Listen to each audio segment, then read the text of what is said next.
Welcome to Cook30 for Kids. I'm Chef Jeremy Dixon from the Revive Cafes in Auckland, New Zealand. And today I'm going to share with you some chef quality meals that you can cook in your very own home.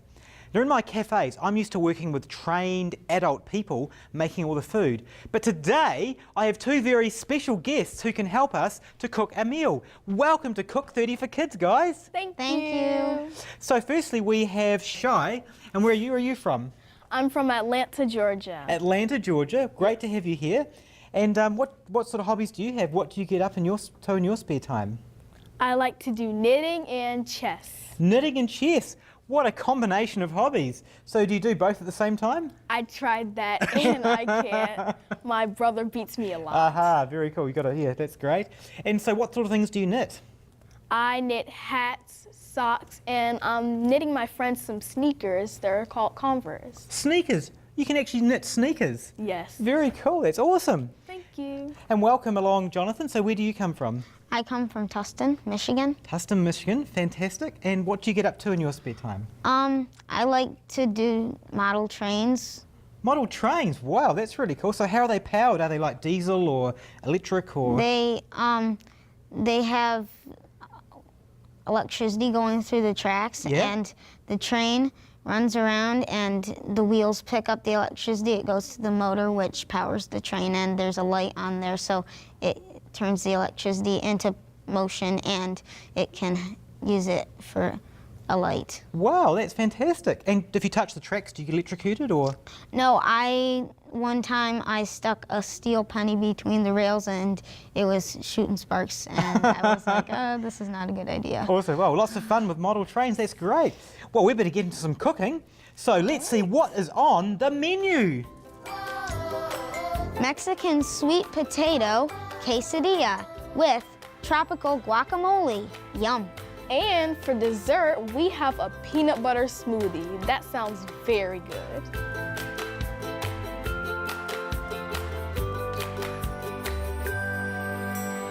Okay, let's get cooking. So before we start, it's really important to have everything prepared. One of the biggest rules in kitchens and restaurants and cafes is preparation. You can't just turn up to a kitchen and expect everything to work fine. So we've got our ingredients out on the counter. We've got a pan on the stove. We've got all the tools we're going to need here: sharp knife, chopping board, garlic press. We've got the oven turned on at 350 Fahrenheit, which is about 180 Celsius. We've got water boiling in the jug to speed up things later, so everything is ready to start. You ready to cook? Yes. Alrighty. So the first thing you want to do is, when you're planning it, you want to look at the thing that's going to take the longest time. You want to start that first, because there's nothing worse to getting just before serving, you're like, oh, I need to cook something that's going to take a long time. So the first thing that's going to take the longest is going to be the sweet potato. So that's going to take a while to kind of boil up. So we're going to start doing this. So these are lovely orange sweet potatoes. They call them kumara in New Zealand, where I come from. So we're just going to cut them, and I'll just show you the easiest way to cut them. So basically cut the ends off. You kind of don't want the bit with the bit on the end.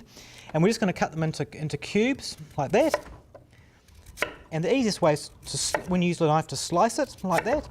And you want to then cube it like that. That's the easiest way to do it. Into rounds and then cube it. And then there you go. So if you can, if you can then do these other two as well. Okay. You're right with a sharp knife. Yes. Cook carefully. They're brilliant. That's great. And I'm going to put some water in here. So if you can get some boiling water there from the jug and pour it into this pot here. That's great. We boiled it before. Yep. It's a cordless one. And we're just going to put the gas on into that one there. Okay. That's great. Oop, got the gas on. And having boiling water straight away is going to save us probably 5 minutes, because if we put cold water in this pot, it's probably going to take around about 5 minutes to come up to temperature. So it saves. You always want to look for these great time-saving tips. Yep, that's perfect. Thank you very much. You can put that back on its little cradle there. So we're well underway. Nice cooking there. Thank you. Looking good. So when you're doing, try and slide the knife. Okay. So try and, cool. So rather than try, with knives, I'll show you. So with knives, you want to, if you push down like this, it's really hard, but if you slide, you let the knife blade do the work. So don't press down, you want to be sliding like that. So give that a whirl and see if you can try that with these ones here. But you're doing well so far. Thank you. Cool. So slide it through. Excellent, lovely. Thank you. And that makes it easier. And obviously, if you're not comfortable with knives, get your parents to do it because knives can be very sharp and very dangerous. Yeah, that's excellent. Great technique there. So we're going to put those in shortly. So we're making a Mexican quesadilla. I keep wanting to call it a quesadilla because that's how it's spelled, but quesadilla is the way to say it properly. So we're going to get rid of these in the rubbish. We're going to make up a little nice, interesting mix to go with it that's really flavoursome. So I'm just going to turn this pan on here, and we're going to put some different flavours in to give it a really nice flavour base. So there we have. So we'll put these guys here in the boiling water here. You've got to, I'll just do it because you don't want to get heated there. So basically drop them in, and these will take around about probably 10 minutes to get boiling, and they'll be nice and soft. So next thing we want to do is do this lovely flavour, some base, and a really good way to get flavour into any dish is using things like onions and garlic. So we're going to start off with some onion and garlic. So we'll just chop this. Now we're going to actually slice this to give it a bit of texture. So let me just get that out the way. So just basically, if you can just slice it through there like that, make it as thin as you can, and again push it through. So if you can give that a whirl. Alrighty. That's great. And if I can get you to start, get the can opener and undo those. Okay. That's great. So we've got some corn kernels and some black beans as well. Looking really good there. Brilliant. Cool. And I'll put a little bit of olive oil in here just to get it so it will cook nicely. And again, when you're putting oil in, you're not deep frying. We're not putting in litres and litres or gallons and gallons, but just a little bit of oil just to keep things done. Oh, look at that great technique there. Thank you. Brilliant. So do you like cooking in the kitchen, Jonathan? Yes. What's your favourite thing to cook? Couscous. Couscous. That's great. And you like cooking? Yes. And what's your favourite thing to cook? I like to cook spaghetti Spaghetti. Why is that? because it has a nice texture Yes. and the sauce is very good. Oh, brilliant. That's great. So if you want to put the onion into the pan there, and we'll get that underway. It might splatter, so just put your hands away quickly.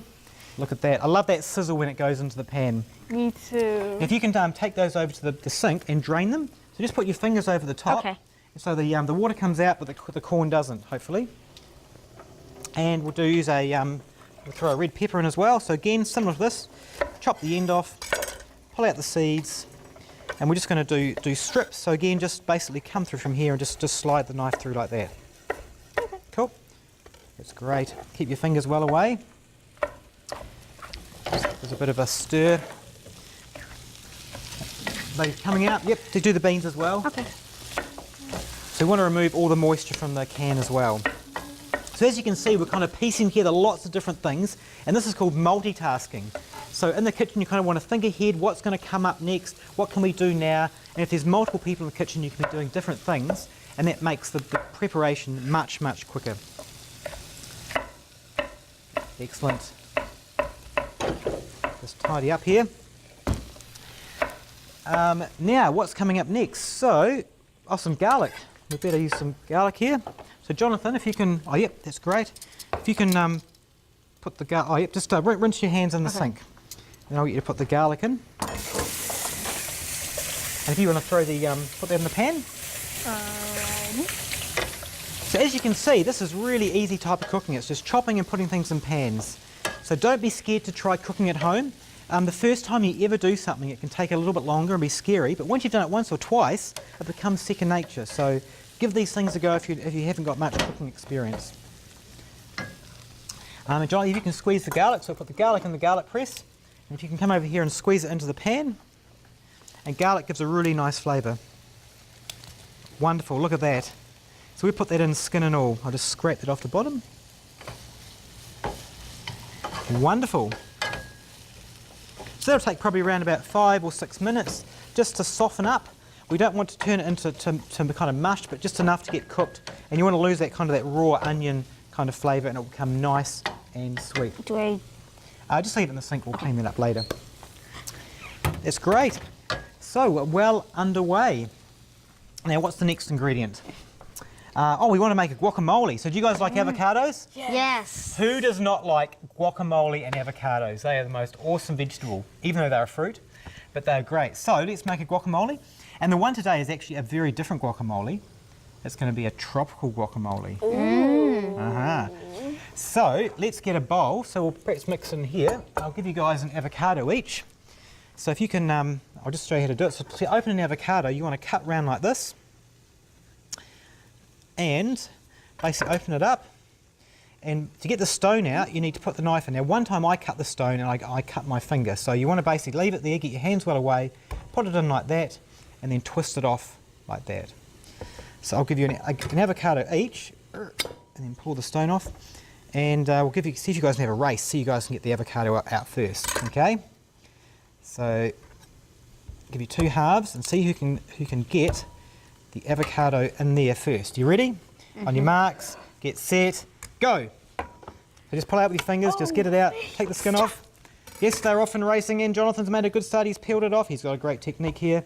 And Shy's going really well, look at that, she's getting it. Get your fingers dirty, push through there. Avocado peeling, that's great. And look at that, and Jonathan has won, and Shy is closely behind. I surprised you guys with that, so you didn't have any time to practice. We'll just pull out the little stalk there. Very good, that's excellent. So Jonathan, if you can just get the fork and just push that down. And Shy, if you can actually just keep stirring that pan over there, that'd be wonderful. Brilliant. So basically that's 2 avocados and just push down and mash all of that avocado. I'll just get rid of this. Keep it be a nice clear counter. And the ingredient we're going to use to make it tropical is some crushed pineapple. Oh. How simple is that? Now, if you've got fresh pineapple, that's great as well, but crushed pineapple is a great thing to have in your pantry to bring out any time you want. Now, when you do buy pineapple in a can, make sure you buy the ones that are in pineapple juice. You get some that are in a sugary syrup, so we don't want to add more artificial sugar. Pineapple is as sweet as it anyway, so make sure you get the stuff in pineapple juice. So I'm just going to open this lid here, and I'm just going to drain it out, so we get some of the liquid out. So it will be kind of watery. Get some of the liquid out, and we're going to spoon it in. So we're going to have 2 avocados. We're going to use around about probably 4 tablespoons of pineapple. We're not going to use all of this. We don't want it to become a pineapple dish, but just enough pineapple just to give that really nice tropical kind of hum coming through there. Oh, lovely squashing there with the avocado. Having fun? Mm-hmm. Yes. Getting your fingers dirty is a really important part of cooking, so make sure you get in there and feel that food. Next ingredient we're going to have for the guacamole is some little some tomatoes. Oh, yum. And just to add a little bit of colour. If I can get you to, Shy, if you can just chop those. I'll give you a little knife, which might work better. If you can just chop those up, as I'll show you, to make them chop. So basically just give them a bit of a slice like that. And then just kind of slice through. And then just kind of do it like that. You don't have to be perfect. My kind of style of cooking is rustic. So if the odd big bit gets in there, it's not it's not bad at all. Just kind of keeps it real. So there you go. So if you can do that to those 2, that'd be great. Lovely. If you can give it a bit of a stir up there. Excellent. I'm going to add some salt.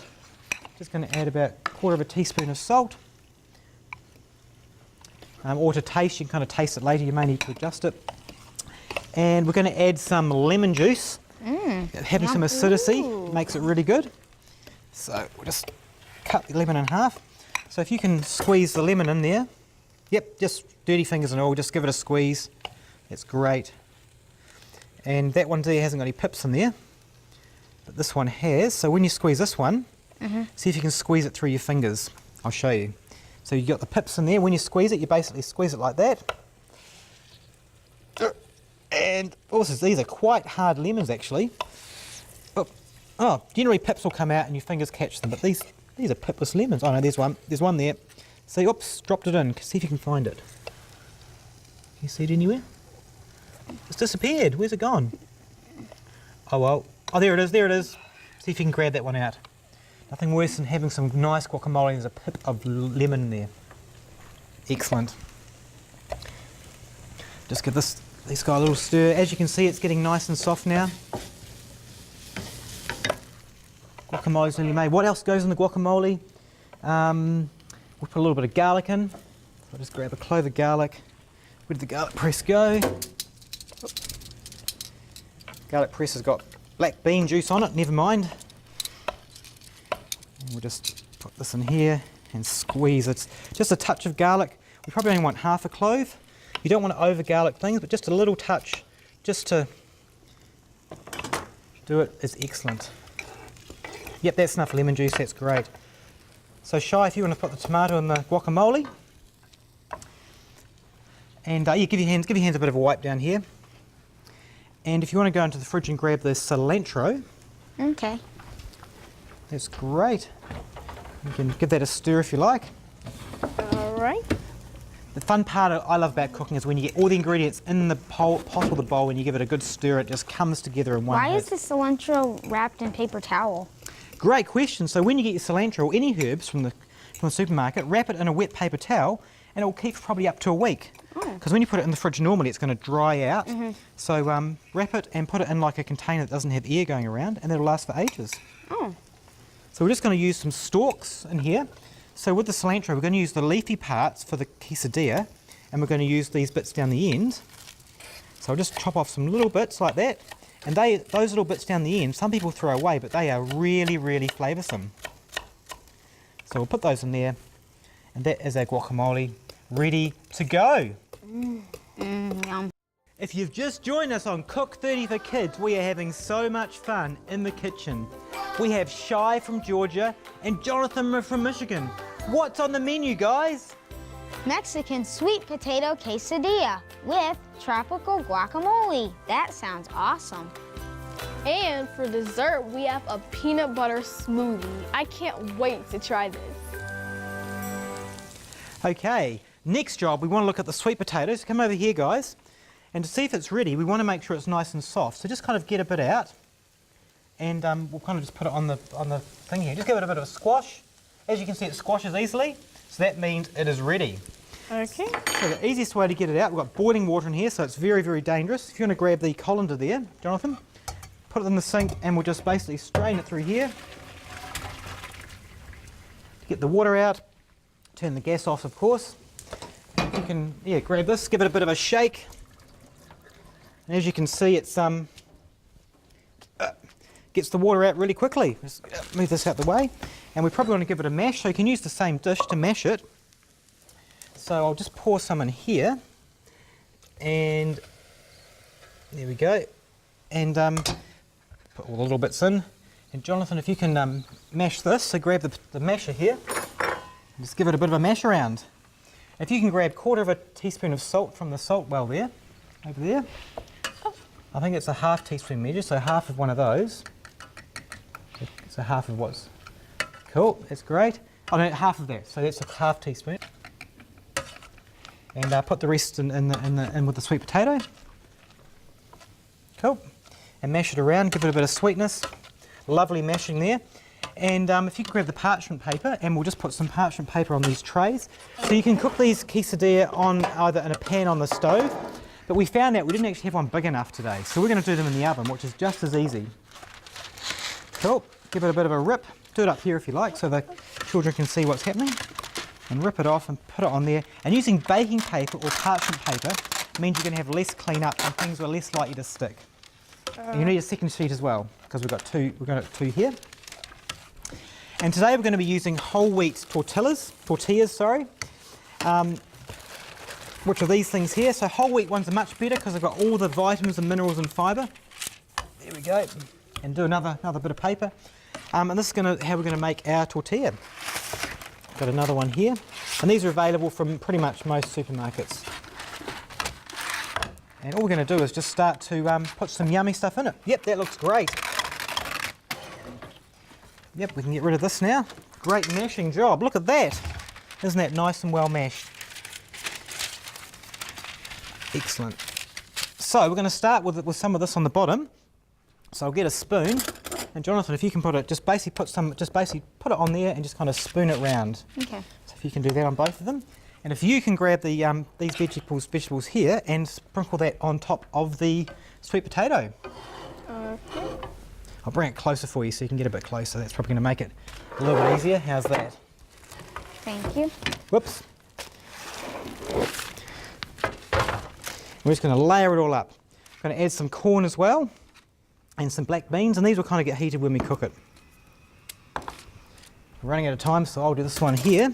Yep, that's looking great, and that's a great. That's perfect. You don't need to be too perfect, as long as it's kind of, you know, kind of just evenly distributed around. That will be fine. We've got some left over if you want to make some more. Yep, that's perfect. Right.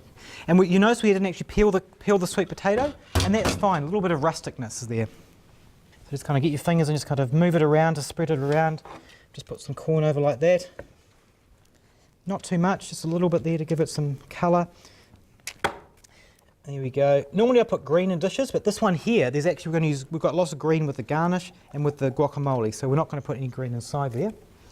And the special ingredient, which you may not have thought of, is lime juice. So we're going to squeeze some lime over it, inside it, to give it just that extra little bit of flavour. And you know that is going to taste really, really good. And I'll just pop these on here as well. Got the lid. And we're just going to put a little bit of cooking oil on top, just to kind of stop it from burning. So just a little spray, just to do it like that. And we're going to pop it in the oven and probably take around about 5 or 10 minutes. And it's going to become really nice.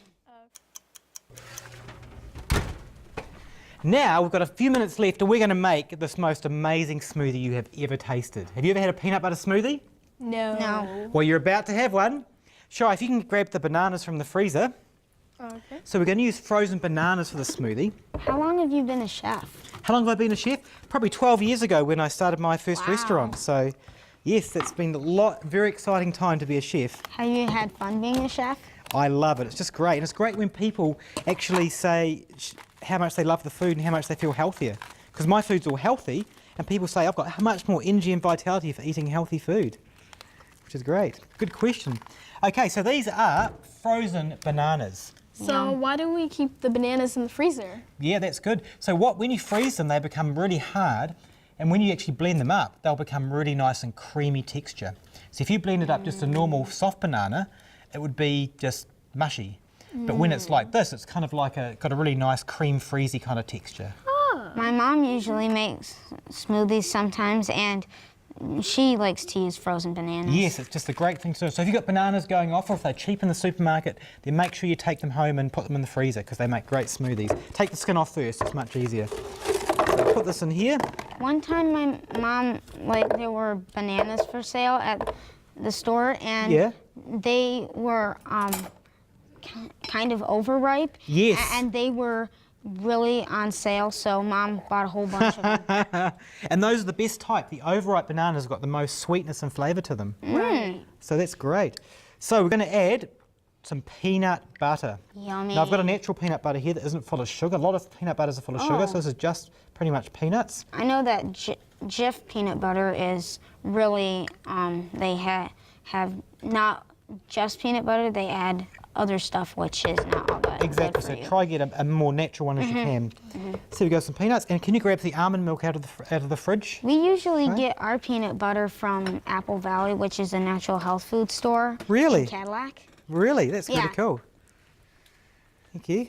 So we're going to add some almond milk to the top, like that. Does almond milk make it creamier? Any milk really, but almond milk's a got a non-dairy healthy milk to use. And then we put it in here and we blend it. Da-da-da-da. Grab the lid, where'd the lid go? And those are all the ingredients there. Look, what's going on? Why isn't it going on? So how long does it take to blend that? So probably around about 20 seconds, maybe a minute. Oh, that's really quick.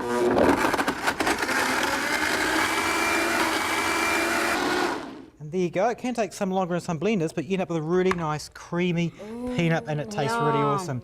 Now in the break, we're going to grab those glasses, if you can grab those, and we're going to make a little carob swirl that's going to go through them to give it a really nice decoration as well. So basically we're going to mix it up with carob and water and give it a swirl, and it will look beautiful. So in the break, I've put some carob and water to garnish the glass first and put some nuts on top of the smoothie as well to make it look amazing. That looks awesome. It sure does. So garnishing or the finishing touches of a meal are just as important as the food because people eat with their eyes. And we've got cilantro here on top of the quesadilla. So it's looking beautiful. So have you guys had fun today? Absolutely. I had a blast. It was a nice experience for me. That's great. It was sure fun. Very cool. Well, would you like to say grace for us, Jonathan? Sure. Dear Heavenly Father, please bless this food, help it to nourish and strengthen our bodies, and please be with the people that don't have food. We love you. Amen. Amen. Okay, we better try this. Let's give it a go. So you'll come with some kind of a slice like this to put it on your plates. There we go. We put it into quarters and this will taste great with all those lovely flavours and a dollop kind of past your plate there of guacamole on top. Thank you for joining us and we look forward to seeing you next time on Cook30 for Kids! Woohoo!